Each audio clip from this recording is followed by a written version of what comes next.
Good morning, children. Today we are going to continue with Chapter 9 Forest and Wildlife Resources. This is the last part of the chapter. So, today we are going to start with Wildlife Protection Scheme. Here, some schemes are implemented in India to protect the wildlife, and under these schemes, some projects are also started for those animal species which are in danger now or which are likely to be extinct in near future. So let us know about some of these projects in brief. The first one is Tiger Project. It is also an endangered species.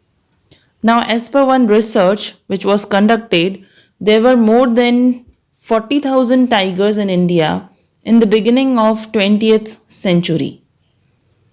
The next point is tigers in India were seen in the forest of Eider, Ambaji and Denta in Gujarat, but now they are very less in number. Because of deforestation and hunting, these tigers are being endangered. Now, this Project Tiger, was started to save tigers in the year 1971. Under this project, a series of steps are taken to protect their natural habitat. So, the next point is protection of natural habitat is the main motive behind Project Tiger, which was started in 1971.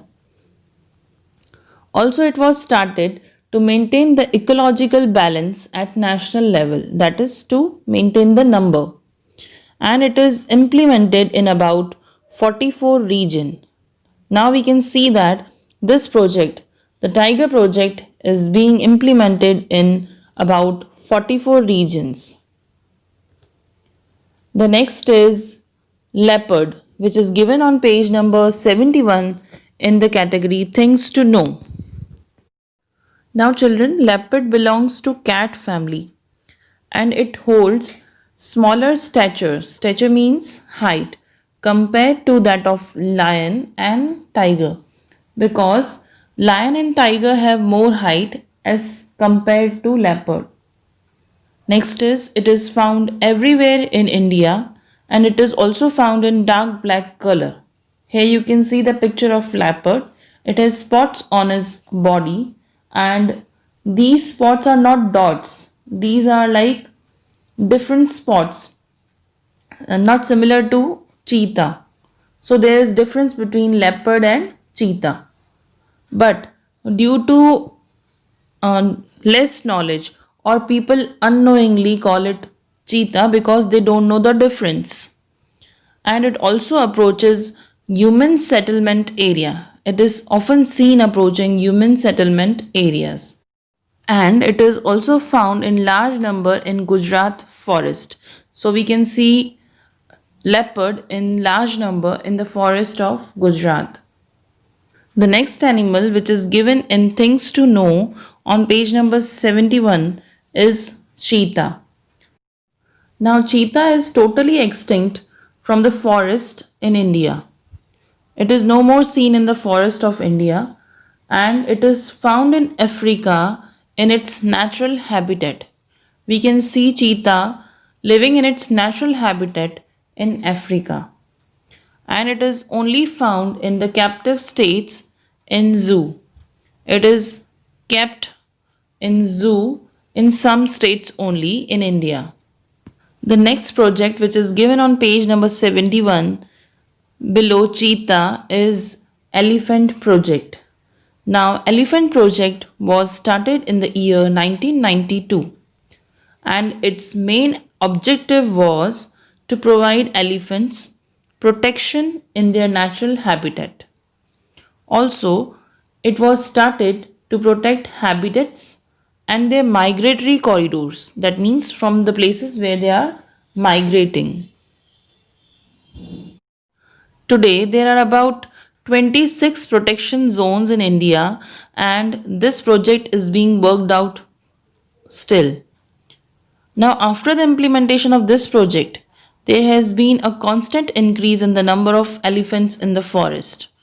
Beside this project also works for the maintenance of domesticated elephants. The next project is Rhino Project. Rhino Project was started for the protection of one-horned rhino of India, and it is endangered species. So this project was started to protect them. It is found in the marshy regions of Assam state and also found in less number in the Sundarbans of West Bengal. It is herbivorous animal. Now, according to the strategy of Rhino Vision 2020, an increase in the number of rhinos is targeted at 3000. That means there should be 3000 rhinos under the strategy Rhino Vision 2020. Now, rhino is hunted for preparing medicine from its horns. A special medicine is prepared from its horns, so it is hunted. That is why it is endangered. Now, due to the attempts of its protection, its number has increased, which is a good thing. The next project is Crocodile Project. In this, freshwater species, that is alligator, is being protected because alligators are on the verge of extinction, and this was recognized in the 1970s. It was found that they are on the verge of extinction. So Crocodile Project has been started by the government of India. Now this project is also started to increase the number of crocodiles in our country, to maintain the number of crocodile in our country. The next is Vulture Project. Vulture, which is known as cleanliness worker of the nature, is being endangered. It eats the meat of dead animals, as we know, and there are about 9 subspecies of vulture in India. We can see 9 subspecies in India, and due to the unusual decrease in the number of vulture, this vulture project was started in the year 2004 to protect the vultures. The next project is Snow Leopard Project. Now this species, which is found at an altitude of about 3000 meters in Himalayas, lives in snow only. This leopard lives in snow areas only. This project was started in the year 2000. That is, Snow Leopard Project was started in the year 2000 with the purpose to increase the knowledge about snow leopard among the people, because many people don't know that snow leopard exist. So, and they also don't know that they are in danger. So they will try to protect it and be aware of this project. So this project was started. Now beside these, other projects also running which are operational in India, that is Kashmiri Hangul Project, Red Panda Project, Manipur Tamil Project for deer found in Manipur, and the last is Ganga Dolphin Project, which is working on Ganga Brahmaputra rivers to save the dolphins. The next topic is sanctuaries, national parks, and bioreserves.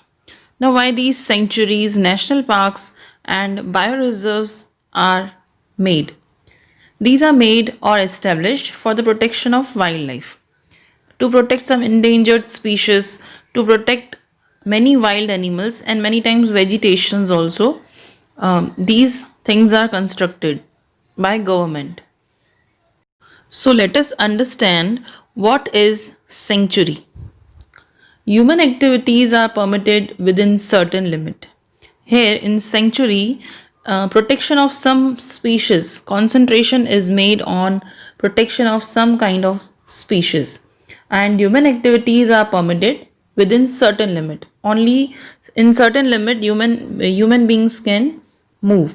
Human beings can do some activities. The next point is domesticated animals can be allowed to graze after due permission from the authorities. If the authorities give the permission to the people to graze their animals, So domesticated animals can be allowed with due permission. The third one is wildlife sanctuaries established for protection of some species. As I told you, wildlife sanctuary is concentrated on protection of some species. And the next is it is established by the government after certain process. After doing some formalities, after doing some process, it is established by the state government. Here are some examples of sanctuaries. Periyar. Periyar Sanctuary is located in Kerala. Then is Chandraprabha. Chandraprabha Sanctuary is located in UP. Then is Etornagaram, which is located in Telangana. These are some famous sanctuaries in India. The next is National Park. Now, compared to sanctuary, this is more protected zone. That means no human activity is allowed because care has to be taken and it is more protected zone than sanctuary. The next is the more than one ecosystem is included here, as it is not concentrated on protection of some species only. It is focused towards the preservation of flora and fauna. That is, it not only protects animals but it also protects plants, that is vegetation. The third one is there is complete ban on animal grazing, as because no human activity is allowed, so animal grazing is also banned over there. No local people can bring their animals to graze over there. Then is it is not centered around one species as it is in a sanctuary. As in sanctuary, one kind of species is protected. It does not happen in national park. Many there are some special species to be protected. Also, flora and fauna is taken care of. So it is not centered around only one species. The next is it is established through the coordination of state and central government.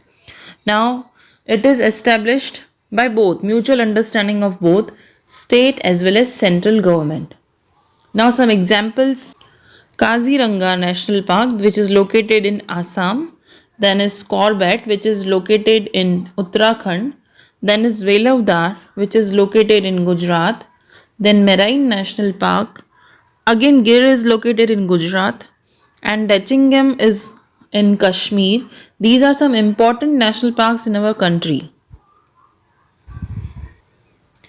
The next is Bioreserve Zone. Now, bioreserve zone is more protected than a sanctuary and national park. These things are given in increasing order. Sanctuary छोटा था, फिर उससे बड़ा national park. Now comes bioreserve. Bioreserve is formed according to international norms. Now, bioreserve is formed by central government according to some international norms. The purpose is to protect the physical and cultural diversity. Now, physical means to protect the land, to protect the crops, cultivation which is existing there, or existence of wildlife over there, to protect the wildlife over there. And cultural diversity means some traditional tribes which are living over there, to protect their heritage, art form, language, script, or lifestyle of such tribes. So, care is taken that no external activity is allowed over there. Besides the vegetation, insects, and land of that area, the lifestyle of the people living there is also protected. See, besides vegetation, that means plants and trees, besides plants and trees, insects and land of that area are also protected. Also, the lifestyle of the people living there is also protected. Many tribes which are living over there, bioreserve is concentrated on some particular zone. So, bioreserve works in that zone and tries to protect the lifestyle of the particular people living over there. Special arrangements are created for research and training about bioreserves, as we are trying to protect the cultural heritage of that particular tribe or people, and we are trying to maintain the physical diversity also. So, special arrangements are made to carry on research activities and training is also provided. In such proclaimed area, all the external human movements are totally restricted because if we allow any external movement, बाहर के कोई लोग आएंगे तो वहाँ की जो physical diversity है या कल्चरल डाइवर्सिटी है उसमें कुछ ना कुछ नुकसान हो जाएगा. इसीलिए वहाँ उस जोन में कोई भी एक्सटर्नल मूवमेंट अलाउ नहीं किया जाता है. So we are continuing bioreserve zone, that is the next point is the average area of such zone is larger than 5000 square kilometers. That means bioreserve zone has a large area of 5000 square kilometers, larger than 5000 square kilometers. Now Nilgiri, Gulf of Mannar, Great Nicobar, Sundarban, Panchmari, etc. are considered to be the important bioreserves of the nation. These are some important bioreserves of India.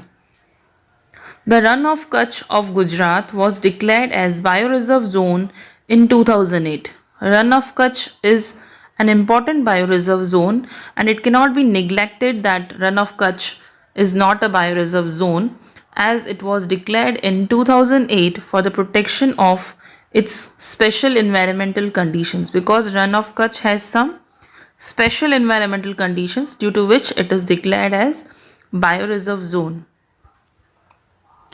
Now let's have a look at the table which says in India we have 18 bioprotection zone, that is bioreserve zones are 18 in India, and in Gujarat we have only one bioreserve zone, that is Run of Kutch of Gujarat, which was declared as bioreserve zone in 2008.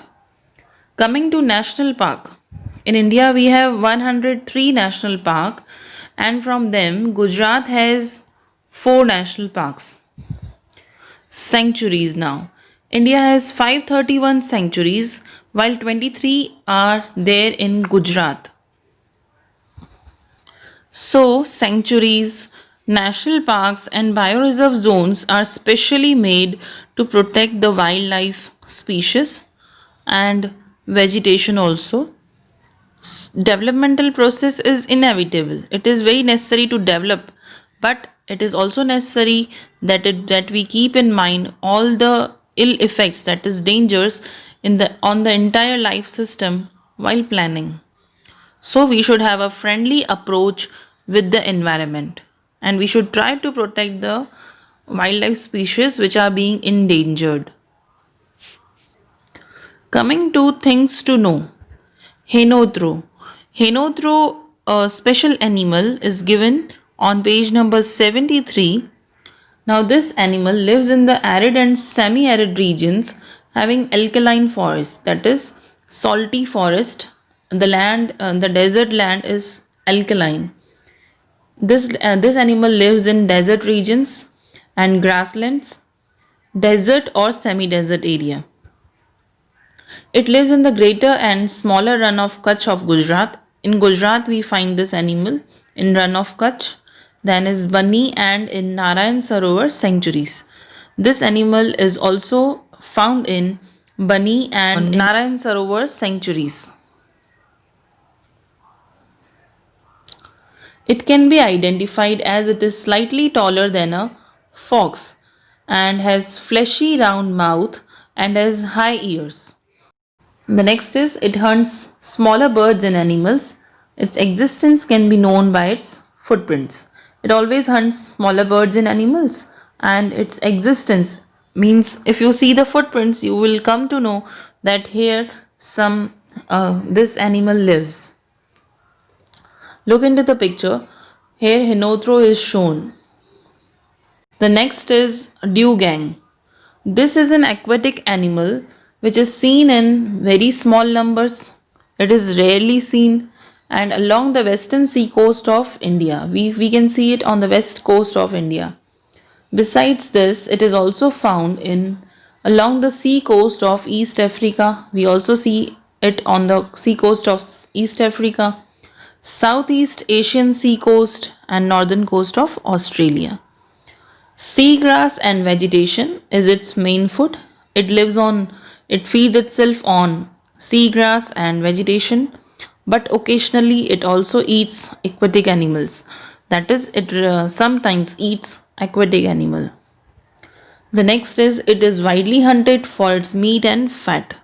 Now, this animal is hunted for its meat and fat. Earlier, this dugong was found frequently along Gujarat coast. At first, earlier times, we saw this animal. It was found frequently on Gujarat coast, especially along Saurashtra coast. But today it is rarely seen along Gujarat coast. Now it is rarely seen on the coast of Gujarat. See, here is the picture of dugong. You can see. Now here map is given on page number 72, which you have to do in your notebook, and you have to represent national parks, bird sanctuary and wildlife sanctuary as shown in your textbook. I hope you have understood everything in this chapter, and we will start new chapter in the next video. Thank you.